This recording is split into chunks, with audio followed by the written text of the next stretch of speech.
où je filme, on est vraiment fin février, on est le 28. J'essaierai de poster cette vidéo pour le 1er mars, mais c'est vrai que ça fait un long moment que j'ai déserté YouTube. Et c'est pour ça que j'avais envie de revenir avec une vidéo un peu plus, on va dire, globale sur les projets 2023, qu'est-ce que je compte faire, qu'est-ce qui s'est passé, enfin...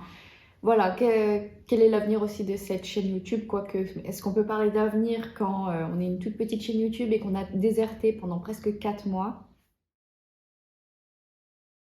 Donc je propose qu'on commence tout de suite par parler de YouTube. Donc en fait, ce qui s'est passé, c'est que depuis octobre, depuis un peu plus de 4 mois, j'ai rien publié du tout sur YouTube. Je pense que c'est clairement de manque d'organisation, de la flemme et ouais, en fait, une mauvaise gestion de mon temps. Et je suis très très contente de revenir, surtout qu'en fait, ce qui m'a motivée encore plus à filmer aujourd'hui, c'est que je m'aperçois que mes statistiques YouTube, elles sont pas dégueu. Ça fait 4 mois que j'ai disparu, mais en fait, je fais, je crois, à peu près les mêmes vues, voire même plus de vues que avant quand je postais des vidéos sur YouTube régulièrement. Il y a des gens qui continuent de s'abonner et surtout, il y a des gens qui continuent de m'écrire des commentaires. Et du coup, je me sens un peu mal en fait je les lis, mais je réponds pas aux commentaires parce que j'irai plus rien poster. Et j'ai vraiment envie de revenir active sur YouTube, de proposer du contenu. Voilà, qu'est-ce que je compte proposer comme contenu? En fait, j'essaie vraiment de trouver à ma chaîne YouTube une niche, une spécialisation qui est autour, on va dire, du business de YouTube. Sauf que j'ai vraiment un problème de légitimité parce que moi, ma chaîne YouTube, donc je suis pas encore monétisée sur YouTube. Parce que pour rappel, sur YouTube, il faut avoir un minimum 1000 abonnés et 4000 heures de visionnage. Ou maintenant, avec le YouTube Short, je crois, je sais plus combien c'est, plusieurs millions de vues de YouTube Short. Je compte pas faire de YouTube Short, donc pour moi, ça va vraiment obtenir les 1000 abonnés plus les 4000 heures de visionnage.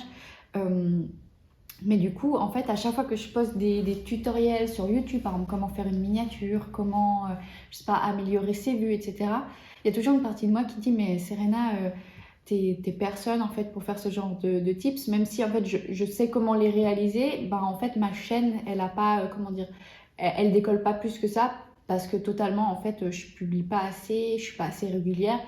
Donc, donc en fait, j'avais un petit souci avec ça, mais en fait, je me dis, c'est pas grave, cette chaîne, je vais vraiment l'axer autour de plusieurs piliers, on va dire. Donc, je vais continuer à faire des tutoriels pour vous aider à faire 2-3 trucs sur YouTube, peut-être mieux comprendre tout ce qui est au niveau marketing de YouTube. Parce que comme j'ai quand même une formation en digital marketing, ben, il y a des choses peut-être qui me sont plus faciles à comprendre et que je peux peut-être plus facilement retranscrire. Enfin, ça, c'est à voir en fonction de certaines vidéos, mais je sais que ça m'a pas mal aidé en fait au final à comprendre certains mécanismes de YouTube et de pouvoir en faire des vidéos.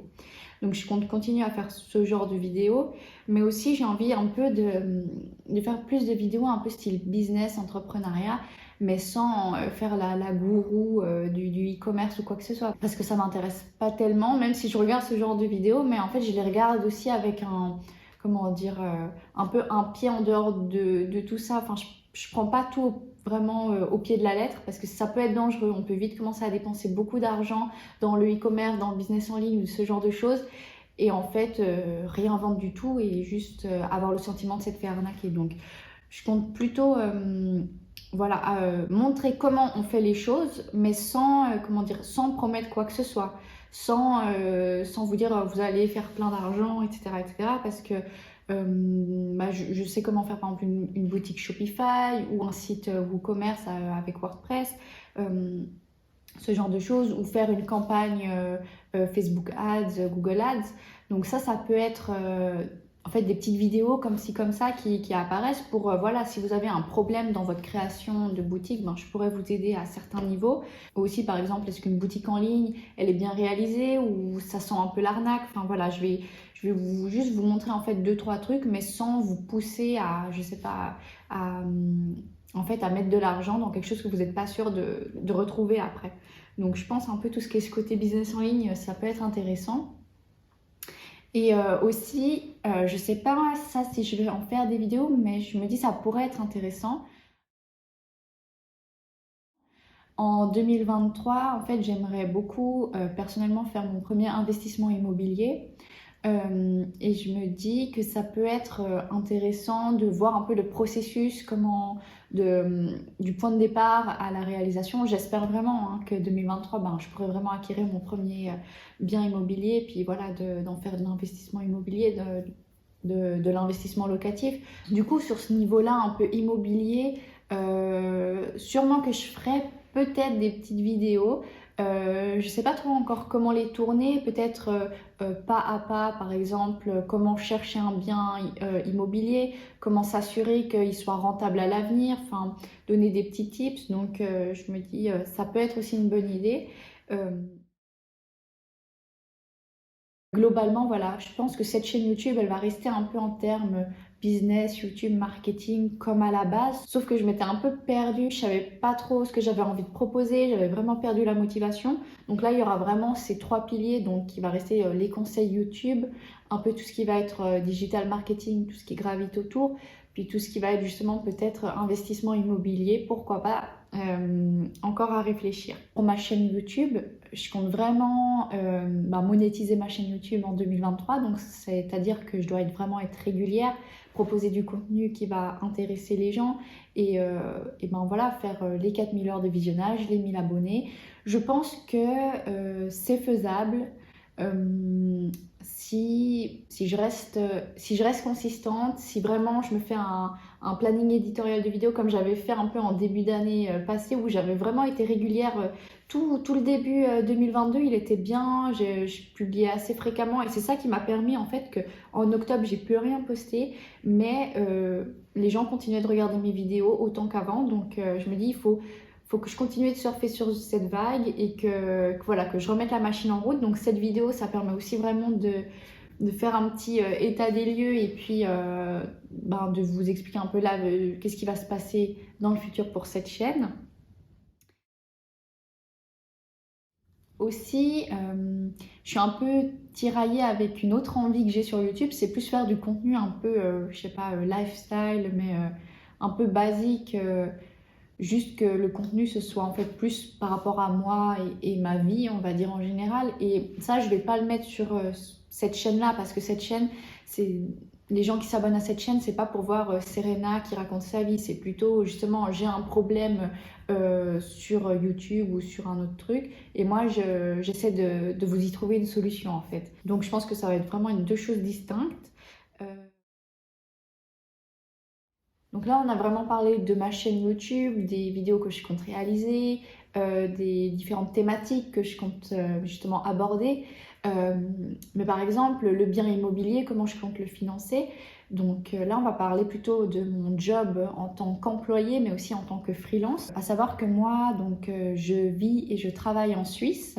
Et pourquoi j'ai décidé de travailler à 60% dans une entreprise, c'est qu'en fait, ça me permet d'avoir un revenu régulier qui est toujours le même et qui me permet surtout de payer mes charges, on va dire fixes, qui reviennent tous les mois. Donc ça me permet justement d'investir un peu en bourse, mais aussi de pouvoir créer un capital justement pour cet investissement immobilier.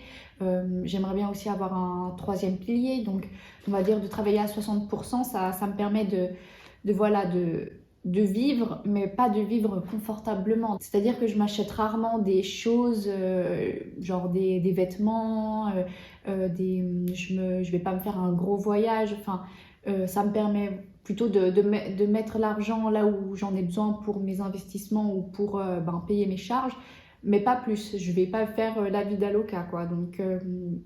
Donc c'est ça qui me permet de tourner. Et les 40% restants, en fait, j'ai ma propre entreprise où je suis webmaster freelance.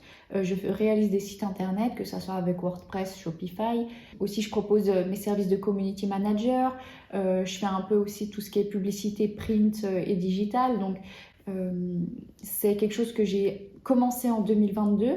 En 2022, j'ai réussi à faire à peu près, rien qu'avec mes services, on va dire en tant que freelance, juste de moi-même, à peu près 10 000 francs pour 2022. Et en 2023, j'aimerais bien doubler, j'aimerais bien faire 20 000 francs. Donc voilà, c'est une entreprise qui est en pleine croissance. Et aussi, pourquoi pas, je pourrais faire des vidéos, justement, comment je trouve mes clients, comment faire justement pour prospecter, mais aussi pour réaliser des sites, etc.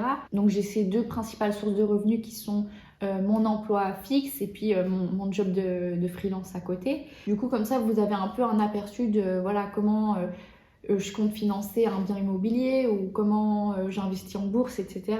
Du coup, cet argent, il me permet vraiment d'avoir des projets d'investissement que du coup, je dépense pas, on va dire, dans des choses qui me font plaisir sur le moment, comme, je sais pas, des vêtements, des accessoires, du maquillage. Enfin, bien sûr que de temps en temps, enfin, rarement, mais je peux m'acheter des petites choses qui me font plaisir sur le moment, des choses matérielles. Mais vraiment, par rapport à ce que je gagne, c'est minime. Et c'est pour vous dire, ben voilà, que je pense, si on veut faire des investissements sur le long terme, il faut faire des concessions sur certaines choses quand on n'a pas les moyens, comme moi, de pouvoir faire les deux. Parce que c'est sûr que si je gagnais le double, forcément qu'il y aurait une partie un peu plus grande qui irait dans les choses immédiates, on va dire. Du coup, c'est tout pour cette vidéo. Je suis super plaisir de revenir sur YouTube. J'appréhende aussi beaucoup. Et puis, on verra comment ça va se passer. Je vous souhaite une bonne journée, une bonne soirée. Je vous dis à bientôt.